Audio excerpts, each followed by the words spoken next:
সত্যের বীর সেনানী হয়ে দাঁড়াবে, যারা সত্যের পক্ষে কথা বলবে, যারা জালিমের মসনদকে ভেঙে খান খান করে দেবে, এরকম হওয়ার দরকার আছে না নাই? এরকম ভালো মানুষ আমরা হতে চাই কি চাই না? মানুষকে যত্ন নিলে মানুষ যে কত ভালো হয় আপনি কল্পনাও করতে পারবেন না। এই যে আপনাদের যশোরে যে ভালো ছেলেগুলো আছে, যে ভালো তরুণগুলো আছে, যে যুবকগুলো আছে, যে ভালো আলেমরা আছে, ভালো নেতারা আছে, সবাই যদি তাদের মতো হতো পুরো যশোরটা একটা জান্নাতের টুকরা হয়ে যেত। আওয়াজ করে বলেন ঠিক কিনা? মানুষকে নার্চারিং করলে, মানুষকে পলিশ করলে, মানুষকে গ্রুমিং করলে, মানুষকে সঠিক তারবিয়া দিলে মানুষ অনন্য হয়ে ওঠে। প্রতিটি মানুষ অনন্য। আমি অনন্য, আপনি অনন্য, আমরা সবাই অনন্য। সুবহানাল্লাহ বলেন। মানুষকে আল্লাহ তাআলা দিয়েছেন অসীম ক্ষমতা, অসীম ক্ষমতা।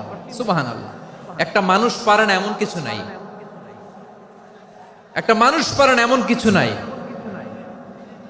বিশ্বাস করতে হবে, মানুষ যা কল্পনা করতে পারে ওইটা মানুষ করে দেখাতে পারে।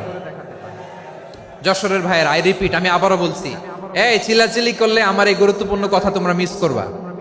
আমরা যখন আমার পিতার পৃষ্ঠদেশে ছিলাম, পিতার পৃষ্ঠদেশ থেকে শুক্রাণু যখন মায়ের গর্ভদেশে যেয়ে পড়ে, কতটা শুক্রাণু ভ্রমণ শুরু করে জানো? 20 কোটি শুক্রাণু। একবার সিমেন আউট হলে সেখানে 20 কোটি শুক্রাণু থাকে, ভ্রমণ শুরু করে। ওই 20 কোটি শুক্রাণুর মধ্যে থেকে তুমি আমি আজকে এক বিকশিত শুক্রাণু মানব রূপে পৃথিবীতে এসেছি। সুবহানাল্লাহ। ওই 20 কোটি শুক্রাণুর প্রতিযোগিতায় সবাইরে পেছনে ফেলে সেদিন আমি সফল হয়েছিলাম, সেদিন আমি বিজয়ী হয়েছিলাম। সেদিন আমি এত ছোট ছিলাম, মাইক্রোস্কোপ দিয়েও আমার অস্তিত্ব টের পাওয়া যায় না। আমি এত তুচ্ছ ছিলাম, নগণ্য ছিলাম, আমার কান ছিল না, আমার চোখ ছিল না, আমার হাত ছিল না, আমার জন্য রিকমেন্ডেশন করার মতো মামু ছিল না, খালা ছিল না, কেউ ছিল না। তারপরেও ওই প্রতিযোগিতায়, ওই কম্পিটিশনে যখন আমারে কেউ হারাতে পারে নাই, আল্লাহর জমিনেও আমারে কেউ হারাতে পারে না। হারার জন্য তোমার জন্মই হয় নাই, তুমি আসছই জিতার জন্য। সুবহানাল্লাহ। বিশ্বনবী বলেন, আন্নাসু মাআদিন কামাআদিনি যাহাবি ওয়াল ফিদ্দা খিয়ারুহুম ফিল জাহিলিয়াতি খিয়ারুহুম ফিল ইসলাম। Peoples are like mines of gold and silver. সোনার খনি, রূপার খনি, এর চেয়েও বড় খনি হচ্ছে এই মানব সম্পদের খনি। আওয়াজ করে বলেন আল্লাহু আকবার। আল্লাহ তাআলা এই সম্পদ আমাদেরকে দিয়েছে। বিশ্বনবী বলেন, মানুষ হচ্ছে খনির মতো। খিয়ারুহুম ফিল জাহিলিয়াতি খিয়ারুহুম ফিল ইসলাম। জাহিলি যুগে যারা সেরা, ইসলামেও তারা সেরা। ইদা ফাকুহু, যদি তারা বুঝবান হয় তাহলে তাদেরকে সেরা বানায় দিবে কে? তাহলে মানুষের চেয়ে সেরা কেউ হতে পারে? মানুষের চেয়ে অনন্য কেউ হতে পারে? মানুষকে কেউ হারাতে পারে? আওয়াজ করে বলো, তোমাকে কেউ হারাতে পারবে? এই সাহস জাগছে আজকের আলোচনা থেকে। আমি তুমি অনন্য, আমাকে তোমাকে হারায় দেওয়া এত সহজ না, ঠিক কিনা? একটা কথা জীবনের সাথে সেট করে নিতে হবে, আমি জিতি নয় শিখি, আমি কখনো হারি না। জীবনের সাথে সেট করে নাও, জেনজি অফ যশোর, আমি কখনো হারি না, আমি হয় জিতি নয় শিখি। চিল্লায় বলো ঠিক কিনা? আমি কখনো হারি না, আমার হারানো এত সোজা না। কি সাহস জাগছে? বুকে সাহস জাগছে? তাকবীর পড়ো, লিল্লাহে তাকবীর। তাহলে বিশ্বনবী বললেন, নাসু মাআদিন, মানুষ হচ্ছে খনি। এই ধাক্কা ধাক্কি, আমি জানি এগুলো ভালোবাসার ধাক্কা ধাক্কি, এজন্য আমি সহ্য করে নেই। এগুলো যে ভালোবাসার ধাক্কা ধাক্কি, এটা আমরা বুঝি। পৃথিবীর কোন আইন, সিকিউরিটি প্রটোকল দিয়ে এটারে মানানো যাবে না, কারণ এটা তো ভালোবাসা, লাভ। লাভ কোন আইন কানুন দিয়ে বাধা যায় না, মানানো যায় না, ঠিক কিনা বলো?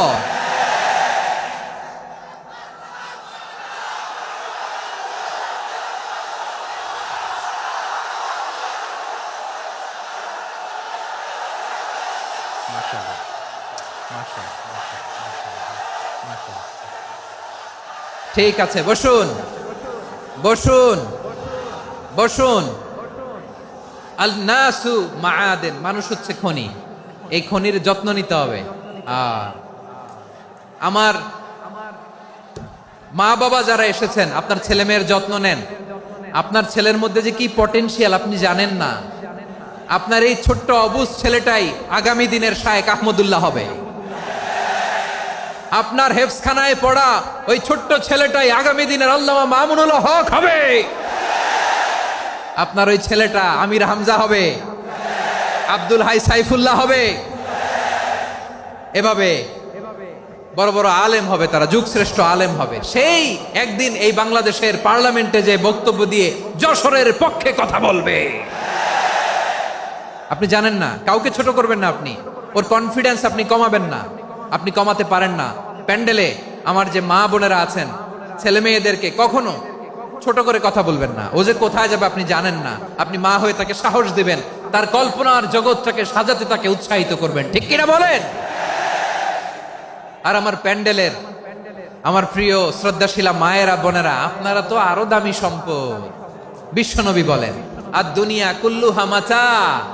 আল্লাহ আল্লাহ আল্লাহ, বিশ্বনবীর কথার ওজন দেখেন। আর দুনিয়া কুল্লুহা মাতা ওয়া খায়রু মাতা'আদ দুনিয়াল মারআতুস সালিহা। বিশ্বনবী বলেন, দুনিয়ায় যা দেখো সব আল্লাহর দেওয়া অ্যাসেট, মানে সম্পদ। আর এত অ্যাসেটের ভিড়ে সবচাইতে শ্রেষ্ঠ সম্পদ হচ্ছে নেককার নারী। সুবহানাল্লাহ। ভাইয়েরা বোনের সাথে খারাপ আচরণ করো না, সন্তান মায়ের সাথে খারাপ আচরণ করো না। আমাদের মায়েরা আমাদের asset, they are our priceless asset. কারণ এই মায়েদের পেটে এসেছে আল্লাহর ওলিরা, এই মায়েদের পেটে এসেছে খান জাহান আলী, এই মায়ের পেটে এসেছে শাহজালাল ইয়ামানি, এই মায়ের পেটে এসেছে আল্লাহর সব নবীরা। নাকি নবীরা আকাশ থেকে ধপ করে জমিনে নেমে আসছে? মায়ের পেটে আসছে।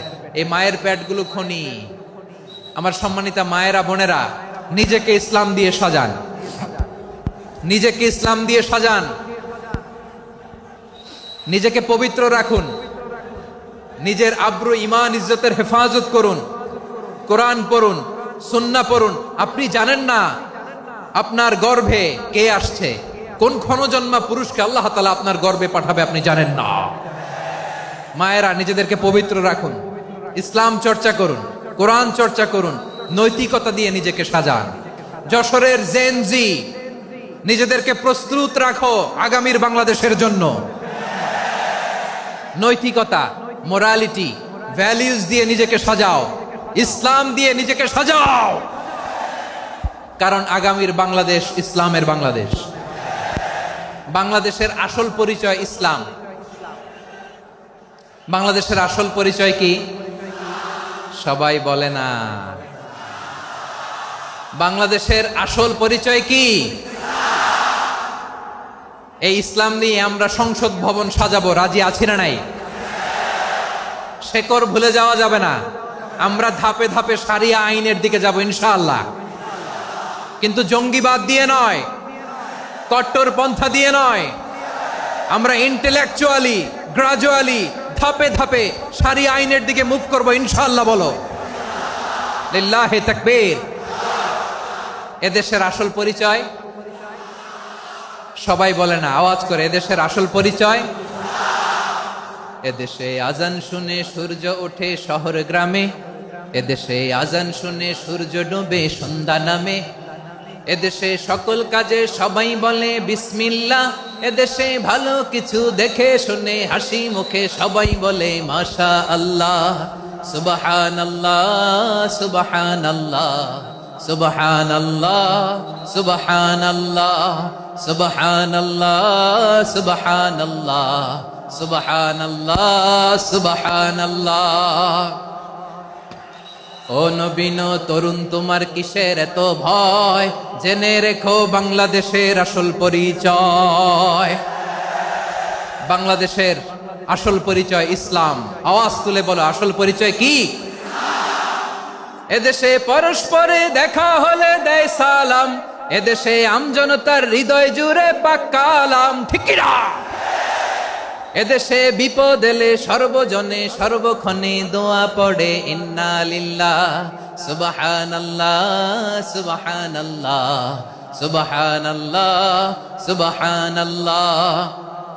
এদেশে আজান শুনে সূর্য ওঠে শহর গ্রামে, এদেশে আজান শুনে সূর্য ডোবে সন্ধ্যা নামে, এদেশে সকল কাজে সবাই বলে বিসমিল্লাহ, এদেশে ভালো কিছু দেখে শুনে হাসি মুখে সবাই বলে মাশা আল্লাহ, সুবহানাল্লাহ। আওয়াজ করে সুবহানাল্লাহ, সুবহানাল্লাহ, সুবহানাল্লাহ, সুবহানাল্লাহ। সবাই একসাথে সুবহানাল্লাহ, সুবহানাল্লাহ, সুবহানাল্লাহ, সুবহানাল্লাহ। এদেশের আসল পরিচয় কি?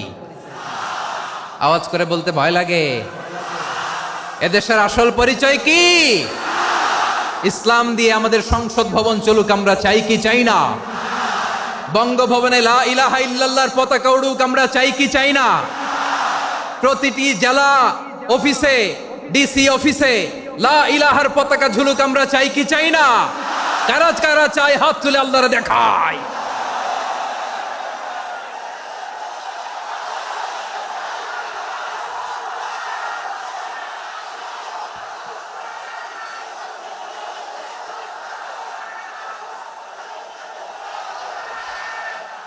মাশাআল্লাহ, মাশাআল্লাহ, মাশাআল্লাহ, মাশাআল্লাহ। যশোর, আওয়াজ করে বলো, ভালো মানুষ না খারাপ মানুষ? বুঝে বলছো তো? মানুষ ভালো হলে যে কত ভালো। এই মানুষকে যত্ন নিলে, মানুষকে মানুষ বানালে যে সে কি হতে পারে শুনবা? হ্যাঁ, নাকি মোনাজাত দিয়ে দিব? শুনবা? তাহলে থামতে হবে। থামো, আমি যখন বলবো থামো থামো, তাকবীরের সময় দিলে তাকবীর, থামো থামো। মানুষকে যত্ন নিলে, এই এদিকে এদিকে, ড্রোন নামায় ফেল। হয়েছে, ড্রোনের ফুটেজ হয়ে গেছে, এবার ড্রোন নামায় ফেল। আমার দিকে তাকাও। মানুষকে, তোমরা এদিক সেদিক তাকালে তো গুরুত্বপূর্ণ পয়েন্ট মিস হয়ে যাবে। এদিকে এদিকে, হ্যাঁ মাস, ঠিক আছে, এদিকে। মানুষকে যত্ন নিলে মানুষের মধ্যে যারা কি পটেনশিয়াল রেখেছে। আমি জাপানের দুইটা উদাহরণ দেই। জাপানের, এই এই এভাবে এভাবে হবে,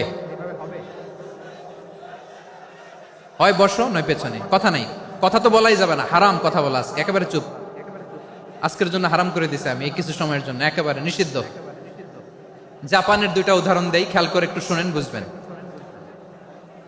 আল্লাহ, 2022 সালে জাপানের সাথে জার্মানির খেলা, ফিফা ওয়ার্ল্ড কাপ 2022।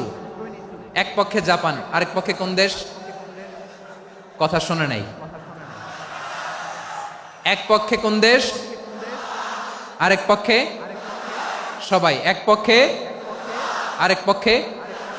ওই খেলায় জিতেছিল জাপান, জিতেছিল 22 সালের এই ফিফা ওয়ার্ল্ড কাপে। জাপান ফুটবল খেলায় জিতে, as a part of their celebration তারা খেলার পরে পুরো স্টেডিয়ামটারে ক্লিন করে। The fan base of Japan, lakh lakh মানুষ খেলা দেখতে যায়, তো এত ডাস্টবিনও তো নাই। তো যারা ডাস্টবিনে জায়গা পায় নাই, তারা এই যে চকলেটের প্যাকেট, পানির বোতল, চিপসের প্যাকেট তারা এদিকে সেদিকে রেখে দিয়েছে। জাপানের ভক্তরা, জাপানের ফলোয়াররা, as a part of their celebration তারা খেলার পরে পুরো স্টেডিয়ামের সব ময়লা আবর্জনা ক্লিন করে তারপরে বিদায় নিয়েছে। তাদেরকে কি ক্লিন করার দায়িত্ব দেওয়া হয়েছিল? এই যশোর, জাপানের যে ছেলেরা খেলা দেখতে গেছিল ওদেরকে কি ক্লিন করার দায়িত্ব দিছিল? তারা কি স্টেডিয়ামের পরিচ্ছন্নতা কর্মী? তাদের আকল, তাদের সিক্স সেন্স তাদেরকে বলেছে। ছোটবেলা থেকে জাপান গভর্নমেন্ট ওদেরকে এত পরিচ্ছন্নতা শেখায়, ক্লিনলিনেস অ্যাওয়ারনেস ক্যাম্পেইন করায়। ক্লাসে আমি দেখেছি, ক্লাসে নিজের বেঞ্চ নিজে মুছে, ক্লাসের মাঝখানে একটা সময় দেয়, নিজের টেবিল নিজে মুছে, নিজের ক্লাসরুমটা নিজে পরিষ্কার করে। রাস্তাঘাটে একটা ধুলা নাই, ময়লা নাই, একটা টিস্যু নাই।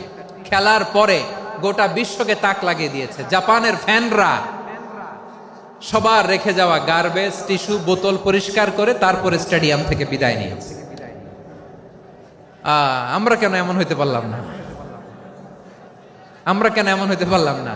জাপানের যারা এগুলো করছে ওদের 3টা করে চোখ না? চোখ তো 3টা, জাপানো লাগো, জাপানো লাগো। হাত তো 4টা, কান তো 6টা। হ্যাঁ, নাকি আমার মতো 2 হাত 2 কানওয়ালা মানুষ? চোখে দেখলে ওটা মানুষ না। চিন্তা করছেন? তার মানে জাপানিজদেরকে যে গ্রুমিং করে শিখানোর মাধ্যমে পরিচ্ছন্ন বানানো গেছে, ওরা যেমনি মানুষ আমরাও মানুষ, আমাদের সন্তানদেরকে শেখালে তারাও পারবে। পারবে কিনা? 2 নম্বর উদাহরণ বলি। চট্টগ্রাম ফেনীতে যারা গিয়েছেন, মেঘনা গোমতী ব্রিজ প্রকল্প নাম শুনছেন? মেঘনা একটা ব্রিজ পার হওয়া লাগে। এই মেঘনা গোমতী, এখানে 3টা ব্রিজ কাঁচপুর সহ, এই 3টা ব্রিজের নির্মাণ কাজ, রেনোভেশনের কাজ দেয়া হয়েছিল জাপানের একটা কোম্পানিকে। কাকে? জাপানের কোম্পানি। নির্মাণ শেষে 738 কোটি টাকা বেঁচে গেছিল, এটা গভর্নমেন্টের হাতে দিয়ে তারা বিদায় নিয়েছে। কত টাকা? 738 কোটি টাকা। যত প্রাক্কলিত ব্যয় নির্ধারণ করা হয়েছে সব টাকা সরকার, তৎকালীন সরকার 2019-এর সরকার, কারা ছিল তো জানেন? এই 2019-এর সরকার তাদেরকে দিয়েছে। তারা রিনোভেশন নির্মাণ শেষে 738 কোটি টাকা অতিরিক্ত বেঁচে গেছিল, এটা আবার গভর্নমেন্টের হাতে বুঝাই দিয়ে তারা বিদায় নিচ্ছে। আমরা কেন এমন হইতে পারলাম না? জাপানের ওরাও মানুষ, আমরাও মানুষ, তার মানে মানুষে মানুষে পার্থক্য আছে না নাই? আচ্ছা, জাপানের 2টা উদাহরণ দিলাম, এবার আমার দেশের 2টা উদাহরণ দিব না? বাংলাদেশের 2টা উদাহরণ দেয়। 1 নম্বর উদাহরণ, গত সপ্তাহে আপনারা জানেন কক্সবাজার আমার একটা প্রোগ্রাম ছিল, তো হেলিকপ্টারে গিয়েছিলাম। ফেনী জেলা যখন পার হচ্ছি, আমি দেখলাম 3টা উইন্ডমিল। উইন্ডমিল চিনেন তো? বিশাল পিলার, 3টা-4টা পাখা থাকে। বায়ু বিদ্যুৎ কেন্দ্র, বাংলাদেশের প্রথম বায়ু বিদ্যুৎ কেন্দ্র এটা। মুহুরী প্রজেক্ট বলে এটা সম্ভবত, মুহুরী প্রজেক্ট। তো সাগরের বাতাসের ঝাপটায় এটা ঘুরে এনার্জি হয়, ইলেকট্রিসিটি উৎপাদন হয়। তো আমি পাইলটকে বললাম, ভাই এগুলো থেকে কেমন ইলেকট্রিসিটি উৎপাদন হয়? কয়, হুজুর একটুও হয় না, কিছুই হয় না। কিছুই হয় না মানে? বলে, হুজুর বাংলাদেশে যত উইন্ডমিল আছে এটার পাখা একটাও ঘুরে না। আল্লাহ, বলেন কি? তাহলে এই যে কোটি কোটি টাকা ব্যয় করে যে উইন্ডমিল, কয় হুজুর ভিতরে ফিটফাট, উপরে ফিটফাট, ভিতরে সদরঘাট। তার মানে কোটি কোটি টাকা দিয়ে এই উইন্ডমিল বানায়, এখানে কিছু নাই। দুর্নীতির আড্ডাখানা, আখড়াখানা বাংলাদেশ, ঠিক কিনা বলেন? আয় রে, জাপানিজরাও মানুষ, আমরাও মানুষ। আমার এক নিকটাত্মীয় সরকারি চাকরিজীবী, উনি আমাকে বললেন, বাংলাদেশের আর একটা উদাহরণ দেখ। উনি আমাকে বললেন যে প্রতি বছর আমাদের অফিসের ফার্নিচার চেঞ্জ করে। আমি বললাম, প্রতি বছর ফার্নিচার চেঞ্জ করে কেন? বলে যে ফার্নিচার নতুন পারচেজ করলেই তো এখানে টাকা, নতুন কিনতে পারলেই টাকা, নতুন উন্নয়নের সবক শোনাতে পারলেই টাকা। প্রথম আলোর রিপোর্ট। কি আলো? প্রথম আলোর রিপোর্ট। গত 15 বছরে উন্নয়নের নামে লুটপাট হয়েছে প্রায় 3.25 লাখ কোটি টাকা। কার রিপোর্ট? আমাদের বানানো কথা। প্রথম আলোর রিপোর্ট। গত 15 বছরে কারা ছিল জানেন তো? হ্যাঁ, শুধু ওনাদেরকেই দোষ দিয়ে লাভ নাই। স্বাধীনতার পর থেকে শুধু শাসকের হাত বদল হয়েছে, আমরা কিছু পাই নাই, ঠিক কিনা বলেন? শুধু ওনাদের দোষ দিয়ে কি লাভ?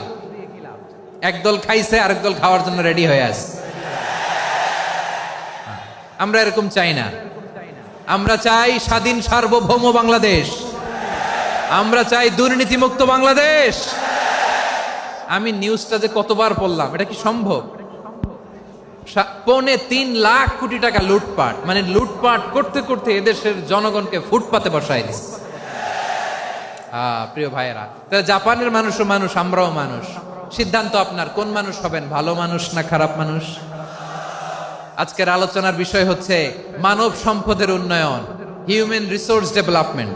It's a process to increase the capacity of knowledge, skill, capacity of the people of a country. একটা দেশের মানুষের জ্ঞান, তাদের দক্ষতা কি করে বাড়ানো যায়, বাড়িয়ে দেশের উন্নয়ন করানো যায়, এটাই হচ্ছে মানব সম্পদ উন্নয়নের মূল কথা। তাহলে মানব সম্পদ হচ্ছে একটা দেশের সবচাইতে শক্তিশালী পুঁজি। প্রাকৃতিক সম্পদ, খনিজ সম্পদের চেয়েও দামি হচ্ছে মানব সম্পদ। আমার প্রিয় যশোর, প্রাকৃতিক সম্পদ, খনিজ সম্পদের চেয়ে দামি সম্পদ কি সম্পদ? আল্লাহ তাআলা দয়া করে আমাদেরকে এই মানব সম্পদ দিয়েছেন। আসুন আমাদের এই মানুষগুলোকে আমরা সোনার মানুষ বানাই। রাজি আছেন তো সবাই? রাজি আছেন? মানুষ পারে না এমন কোনো কিছু নাই, চাইলে সব পারে। এজন্য মানুষকে তারবিয়া দিতে হবে, যথাযথভাবে তাদেরকে গড়তে হবে। আসুন আমরা সিরাতের আয়নায় বিশ্বনবীর জীবনী থেকে দেখি তিনি কিভাবে হিউম্যান রিসোর্সকে ম্যানেজ করতেন। যদি আপনাদের সময় হয় দু একটা উদাহরণ দিয়ে আজকে আমি আমার আলোচনার বিদায় নিব। হবে সময় হবে কয়েক মিনিট? হ্যাঁ, শান্ত থাকবেন তো? শান্ত থাকবা? হ্যাঁ ঠিক আছে। এই ধাক্কার মধ্যে ঢুকছে, এবার মজা বুঝতেছো তো? হ্যাঁ, মানা করছিলাম না? ঠিক আছে, টের পাও। হ্যাঁ ঠিক আছে। যে আওয়াজ করবে আমি ওকে দেখতেছি, কে কে আওয়াজ করে দেখতেছি। শেষ কথা, শেষের দিকে চলে আসছি। বিষ্ণু ইসলাম কিভাবে হিউম্যান রিসোর্সকে ম্যানেজ করতেন, মজার কথা আছে কয়েকটা, বলে বিদায় নেব। বিশ্বনবী কিভাবে এই মানব সম্পদকে ম্যানেজ করতেন। বিশ্বনবী he was a very good talent hunter, চৌকস ট্যালেন্ট হান্টার ছিল। কার মধ্যে কি ট্যালেন্ট আছে দেখলেই বুঝে ফেলতেন। সুবহানাল্লাহ পড়বেন না? কি নবী আমরা পেয়েছি! He was a very good talent hunter. আমার নবী তিনি চৌকস ট্যালেন্ট হান্টার ছিলেন। কার মধ্যে কি প্রতিভা বের করতেন, ওই প্রতিভাকে ইসলামের কল্যাণে কাজে লাগাতেন। সুবহানাল্লাহ বলেন। যাকে যেই জায়গায় সেট করলে ভালো হবে তাকে ওই জায়গায় সেট করতেন। কয়েকজন সাহাবীর জীবনী শোনাই। আবু মাহজুরা রাদিয়াল্লাহু তাআলা আনহু, মক্কার মুয়াজ্জিন, আগে ছিল মুশরিক, পরে হইছে মুমিন। উনি কিভাবে মুমিন হইলেন এই ঘটনাটা একটু আপনাদের শোনাতে চাই। তা আপনাদের তো সময় নাই হাতে। হ্যাঁ সময় আছে? এই জেনজি শেষ করে দিল আজকের প্রোগ্রামটা। 1 ঘন্টা ধাক্কা ধাক্কি করে কেমনে দাঁড়ায় আছে আমি বুঝলাম না।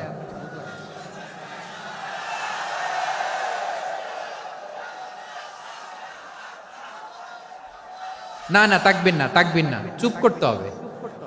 What I need you stop, just shut up, চুপ। হ্যাঁ ঠিক আছে, এভাবে। আবু মাহজুরা রাদিয়াল্লাহু তাআলা আনহু কিভাবে মুসলিম হলেন আওয়াজ করে শুনেন। হুনাইনের যুদ্ধ, 8ম হিজরি। বিষ্ণু ইসলাম হুনাইনের যুদ্ধ শেষে ফিরতেছেন, পথিমধ্যে বেলাল রাদিয়াল্লাহু তাআলা আনহু, এই যে আবার কথা, আই রে আল্লাহ রে, এখানে ধাক্কা ধাক্কি কেন? চলে যাও, পেছনে যাও, পেছনে যাও। কি আজীব তামাশা! যেখানে যায় এখানে ধাক্কা ধাক্কি, মারামারি, গায়ের উপরে, কাঁধের উপরে, শাউটিং।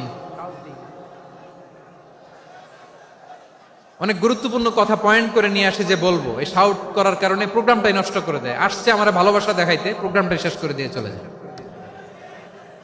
স্টপ। আবার কথা বল, স্টপ।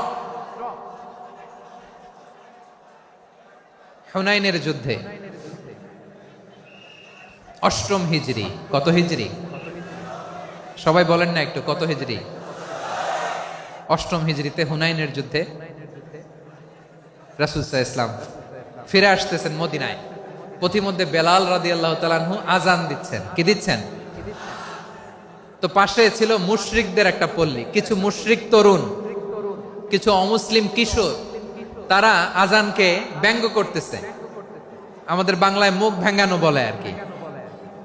বেলাল রাদিয়াল্লাহু তাআলা আনহু আজান দিচ্ছেন, ওই বাচ্চাগুলো মুশরিক, তো ওরা আজানকে ব্যঙ্গ করতেছে, বিকৃতি করে ওরাও আজান দিচ্ছে। উদ্দেশ্য হচ্ছে আজানকে নিয়ে ঠাট্টা করা। উদ্দেশ্য কি? ঠাট্টা করা। ব্যাপারটা মনে কষ্ট পাওয়ার মতো ব্যাপার না? কিন্তু বিশ্বনবী ওইখানে দেখেন কি খুঁজলেন। বিশ্বনবী খেয়াল করলেন অমুসলিম কিশোরদের মধ্য থেকে একটা কিশোরের গলাটা বড় দরাজ গলা, কণ্ঠটা বড় সুন্দর। খেয়াল করে দেখলেন যে কিছু কিশোর বেলালের আজানকে ব্যঙ্গ করে, বিকৃতি করে, কিন্তু একজনের কণ্ঠ দেখতে পাচ্ছেন না এত দূরে, কিন্তু কণ্ঠটা বড় সুন্দর, দরাজ গলা। বিশ্বনবী সাহাবীদেরকে বললেন, ধরো এগুলারে, ধরো।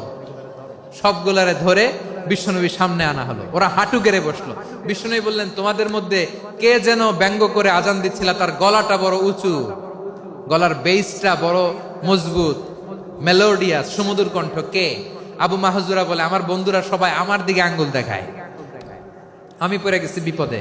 রাসূল সাল্লাল্লাহু আলাইহি ওয়াসাল্লাম বাকি অমুসলিম তরুণদেরকে ছেড়ে দিলেন, বললেন তোমরা যাও। এবার আবু মাহজুরারে পাইছে। আবু মাহজুরার চুলের মধ্যে হাত দিলেন বিশ্বনবী, মাথায় হাত দিয়ে বললেন, এবার আজান দাও দেখি। আবু মাহজুরা বলে, আমি তো আজান দিতে জানি না। কারণ আমি তো বেলালেরটা শুইনা শুইনা দিছি, আমার তো মুখস্থ নাই, আমি তো আজান দিতে জানি না। বিষ্ণু বললেন, জানো না? তাহলে আসো, আমি তোমারে শিখাই দেই। সুবহানাল্লাহ পড়েন। আবু মাহজুরা হাঁটু গেড়ে বসে, বিশ্বনবীর মোবারক হাত আবু মাহজুরার চুলের মধ্যে।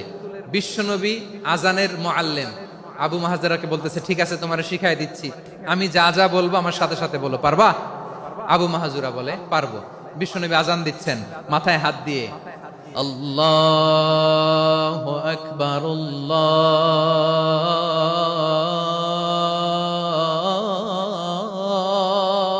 আকবার। আবু মাহজুরা এই বাক্যটা পড়লেন। বিশ্বনবী দ্বিতীয় বাক্য পড়তে আরম্ভ করলেন, আল্লাহু আকবার, আল্লাহু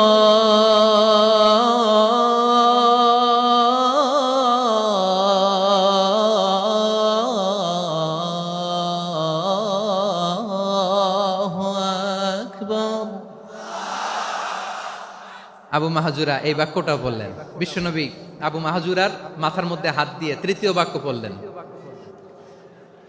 আশহাদু আল্লা ইলাহা ইল্লাল্লাহ।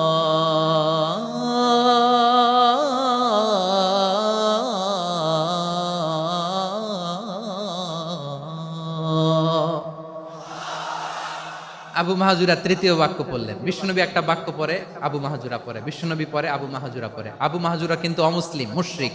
আবু মাহজুরা বলে, এক একটা বাক্য পড়ি আমার কলিজাটা গলে ঠান্ডা হয়ে যায়। এতদিন মোহাম্মদকে গালি দিতাম, এখন মোহাম্মদ আমার মাথায় যখন হাত রাখছে আমার সারা শরীর ঠান্ডা হয়ে গেছে। বিশ্বনবী আজান শিখাচ্ছেন, একটা একটা বাক্য পড়ে আবু মাহজুরাও পড়ে, বিশ্বনবী পড়ে আবু মাহজুরাও পড়ে। পুরো বাক্যগুলো যখন শেষ, আজান শেষ, আবু মাহজুরাও যখন পুরো আজান পড়লেন, আবু মাহজুরা বললেন, এতদিন মোহাম্মদের চেহারা দেখলে আমার ঘৃণা লাগতো, আজ থেকে মোহাম্মদের চেহারার চেয়ে প্রিয় চেহারা আমার কাছে নাই। আবু মাহজুরা বললেন, ও মুহাম্মদ, আজানের বাক্য তো আপনি আমারে শেখালেন, এখানেই শেষ করবেন না, আপনি আমারে পড়ায় দেন, লা ইলাহা ইল্লাল্লাহু মুহাম্মাদুর রাসূলুল্লাহ সাল্লাল্লাহু আলাইহি ওয়াসাল্লাম। বিশ্বনবীর সাথে দাঁড়িয়ে উনি শাহাদা পড়ে মুসলমান হয়ে গেলেন। এবার আবু মাহজুরা বলে, ইয়া রাসূলুল্লাহ, ইয়া হাবিবাল্লাহ, আমি মুমিন হয়েছি, মুসলমান হয়েছি, আপনার কাছ থেকে আজান শিখার সৌভাগ্য আমি লাভ করেছি গো নবী। আমার কণ্ঠের বড় তারিফ করেছেন আপনি, আমার আজানকে আপনি পছন্দ করেছেন। একটা জিনিস আপনার কাছে চাই, আপনি আমাকে মক্কার মসজিদুল হারামের মুয়াজ্জিন হিসেবে অ্যাপয়েন্ট করে দে। বিষ্ণু ইসলাম বললেন, যাও আবু মাহজুরা, আমি তোমাকে পৃথিবীর শ্রেষ্ঠতম মসজিদ মক্কার মসজিদুল হারামের মুয়াজ্জিন হিসেবে অ্যাপয়েন্ট করে দিলাম।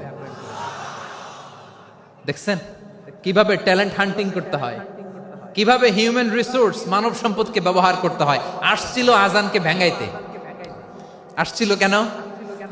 আজানকে ব্যঙ্গ করার জন্য, বিকৃত করার জন্য। আজানকে বিকৃত করতে যে ইসলামের সবচেয়ে শ্রেষ্ঠ মসজিদের মুয়াজ্জিন হয়ে গেল। পড়েন সুবহানাল্লাহ।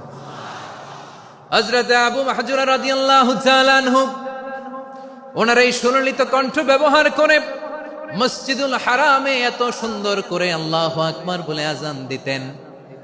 মানুষগুলোর, মুসল্লিগুলোর, মক্কাবাসীর হৃদয়কে তিনি বিগলিত করে দিতেন, মানুষের হৃদয়কে ঠান্ডা হয়ে যেত। শুধু এখানেই শেষ না আমার যশোরের ভাইয়েরা।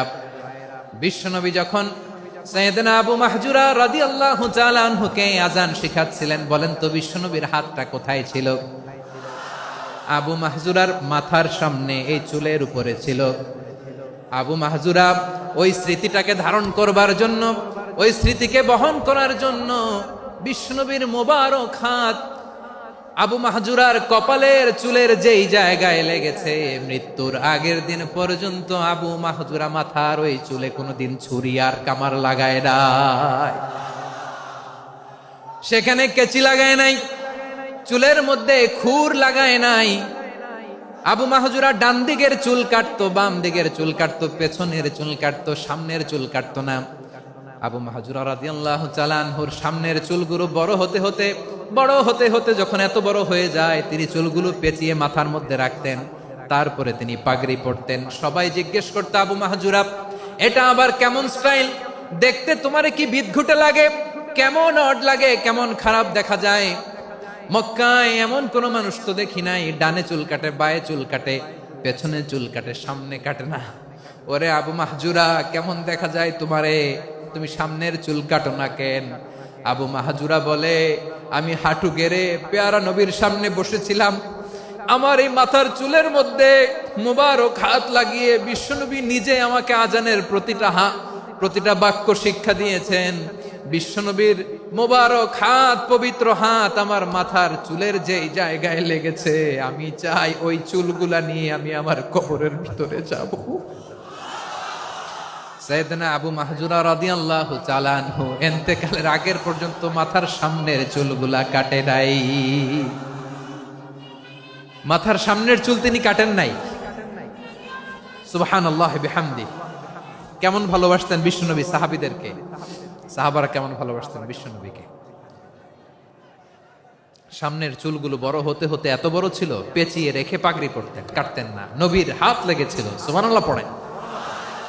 তাহলে what is the lesson, moral of the story কি? মোরাল অফ দ্য স্টোরি হচ্ছে, আসছিল আজানকে ব্যঙ্গ করার জন্য, বিকৃত করার জন্য, হয়ে গেল মসজিদুল হারামের মুয়াজ্জিন। দেখেন বিশ্বনবী একটা খারাপ সিচুয়েশনের মধ্যে থেকে